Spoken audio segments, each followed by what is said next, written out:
You and Job need to consider the wisdom and reliability of your friends. People love to let you know how spiritual and wise they are, even though they often aren't. Proverbs teaches us that there is wisdom in the counsel of others, but it also cautions you not to answer a fool in his folly. One reason that it pleases God to conceal a matter is that it shows him who really cares about knowing the things of God. The concealed matters are hidden as a reward for the diligent, those who really desire to know God enough to search it out. And if you do the math, you can see that Noah was still living when Abram was born, 9 generations later. So, the land of Canaan, the land belonging to Canaan and his descendants. Canaan's land is being given to Abram. Why? Hi, I'm Paul with I Have a Bible, and welcome to our series, The Old Testament for Newbies, Episode 3. Today we'll be covering chapters 7 through 25 in the book of Genesis, from Noah and the flood to Isaac. The outline for today's lesson is down below in the notes. You can print it off. We'll start with the flood. Because of the rampant depravity of man, God decides to wipe man out with a flood and begin again with the one remaining righteous man, Noah. Noah's sons come along when he is 500 years old. Very slow sons, apparently. Then, enough years later, for his sons to have wives, God tells Noah of the upcoming flood and instructs him to build the ark. So when Noah is 600 and the time has come, the animals do enter the ark by twosies, elephants and kangaroosies. But notice that for the clean animals, it's 7 sets of twosies. This is several hundred years before God gives Moses the Torah, which provides us with the definition of clean and unclean animals. Now, in prepping for this study, I came across an article that said, "It is by no means certain that all the other families of the earth were destroyed in the flood." I'd never heard that one before, so I was curious. After a careful reread of chapters 6 and 7, I was left with no doubt. According to Genesis, all people other than the 8 on the ark die. But how do we end up with post-flood Nephilim? I guess we have some more studying to do. Counting all of the days of rain, floating around, water subsiding, and the ground drying, Noah spent 370 days, or a year, in the ark. Afterward, God makes a promise to Noah and the world to never destroy the whole earth with a flood again. He sets a rainbow in the sky as a reminder or witness. Later, we'll see several instances of men setting up rock piles or altars as witnesses or reminders of promises made or acts of God. In chapter 9, verse 20, there's an incident of Ham seeing Noah's nakedness. Many have speculated on the details of just what occurred. I don't know that it's important, but at a minimum, Noah was shamed and therefore quite angry. In verse 25, he pronounces a curse on Ham's son Canaan's descendants. In chapter 10, we're given the descendants of Ham and Japheth. Canaan is Ham's youngest of 4. As to the ark, if we count the cubit as 18 inches, the length of the ark would have been 1.5 football fields, or 450 feet long. But here's another example of paying attention to the seemingly unimportant details in the Bible and using one scripture to unlock another. In Acts 7:22, we're told that Moses was learned in all the wisdom of the Egyptians. Why should we be thinking about Moses or Egyptians at this point when Noah lived hundreds of years earlier? Who wrote down the book of Genesis, where the story of the flood is recorded? Moses. It makes sense that Moses would record the dimensions of the ark with the Egyptian cubit that he knew and used. The long Egyptian cubit was 20.6 inches instead of 18, so 300 of those cubits would make an ark 1.7 football fields, or 515 feet long. Not all that important for most of us, but for archaeologist Ron Wyatt, it served as confirmation when he found what he believed to be the actual ark, measuring 300 Egyptian cubits in the mountains of Turkey. For more on the exploits of Mr. Wyatt, see the link in the notes below. It was also useful to the builders of the full-scale model of the Ark in Williamstown, Kentucky. For information on visiting this replica Ark Encounter, see the link below. So if we take a chronological approach to our tour through the Bible, it's time to skip over to Job. Most historians place him after the flood, but before Abram. Many people find the book of Job quite perplexing. A few things to note. Point 1. The sons of God, or divine beings from chapter 1, are referred to throughout the Bible. There is much that modern Christianity has overlooked on the subject. These sons also appear in Genesis 6:2, Psalms 82, and 1 Kings 22:19.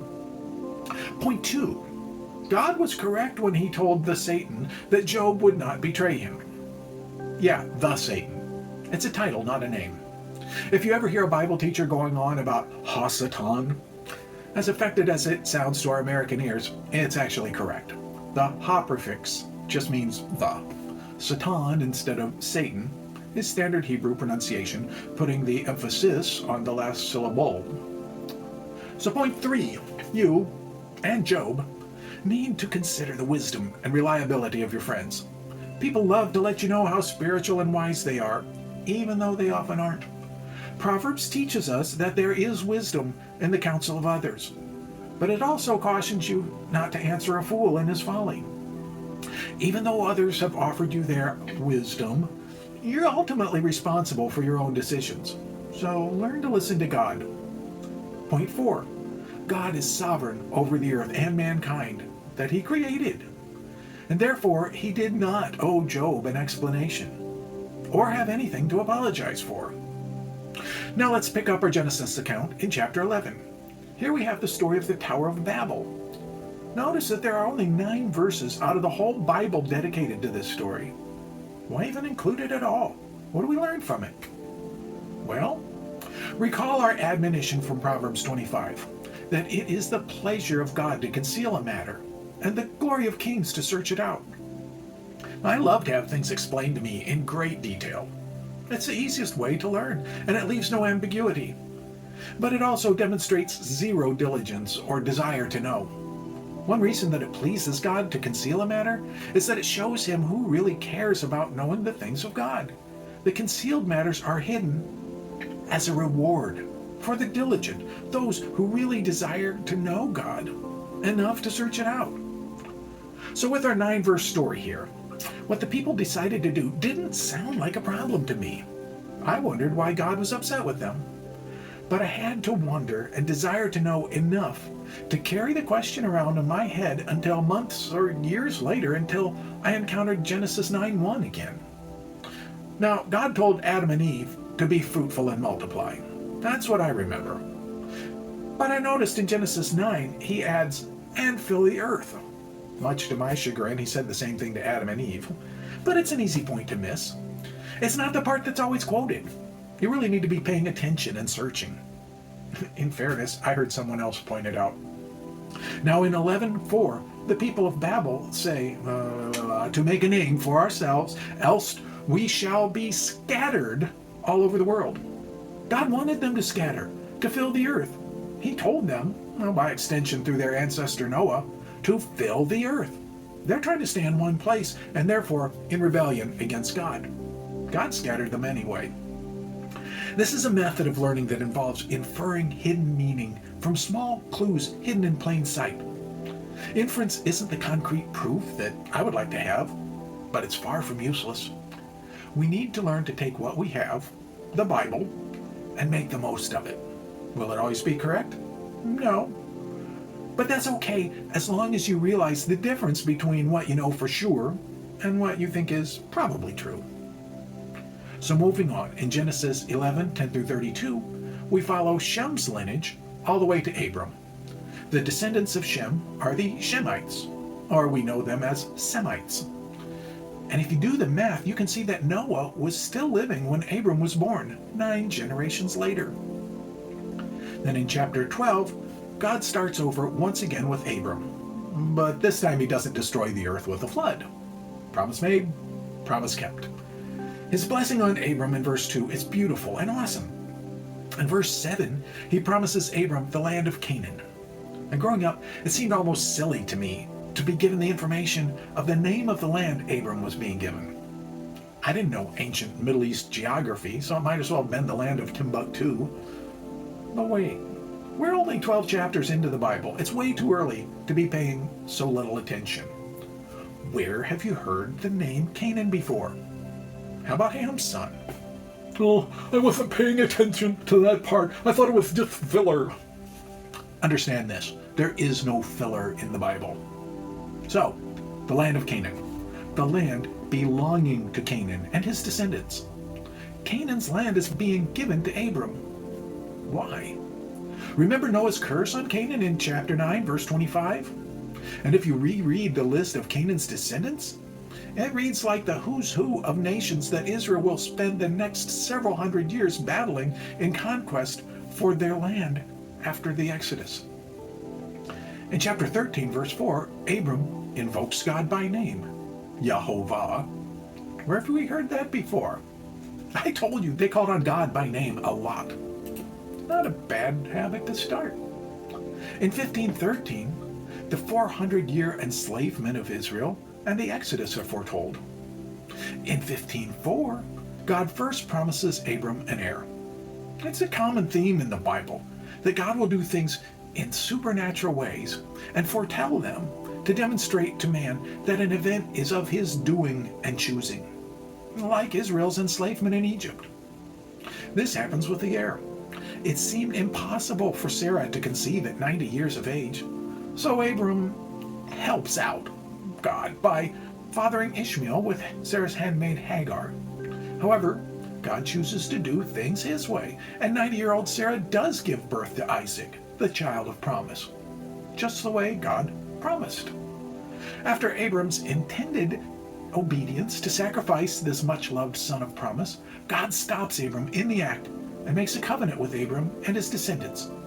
Now, a typical covenant is an agreement between two parties that if you do X, I'll do Y, and we're both honor-bound to keep it. Abram, renamed Abraham in chapter 17, agreed to obey God and sacrifice Isaac with no covenant or quid pro quo in place. That opened the door for God to make a covenant with Abram dependent only on God himself and not Abram or any other man's obedience. God basically says he'll do X and he, not Abram, will also do Y. Now what about Ishmael, the child of not really trusting God? God promises to make a great nation of him too, but they just won't be his chosen people. Popular and probably oversimplified theory, Ishmael's descendants are the Arabs. Now, something many don't realize is that after the death of Sarah, Abram takes another wife, Keturah, and fathers 7 more sons. But Isaac remains the child of promise. And God's promise to bless all the earth will happen through his line. Bear in mind that the specialness of Isaac actually had nothing to do with Isaac personally. It had to do with the miraculous way that God caused his birth.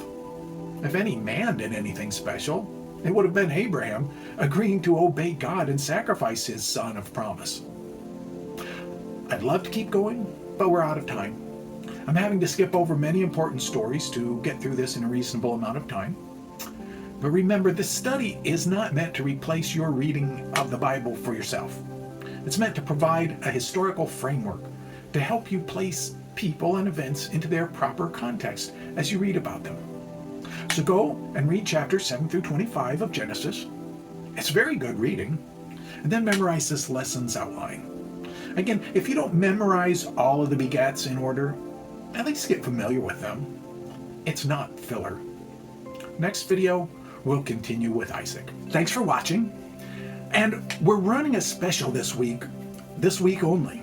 If you like and subscribe, you'll receive 10% off any of the merchandise on our website. We don't have any merchandise. We don't have any... We don't even have a website. We don't have a 20%. 20% off. If you like and subscribe, you'll receive 20% off of any of the merchandise on our website. Bye.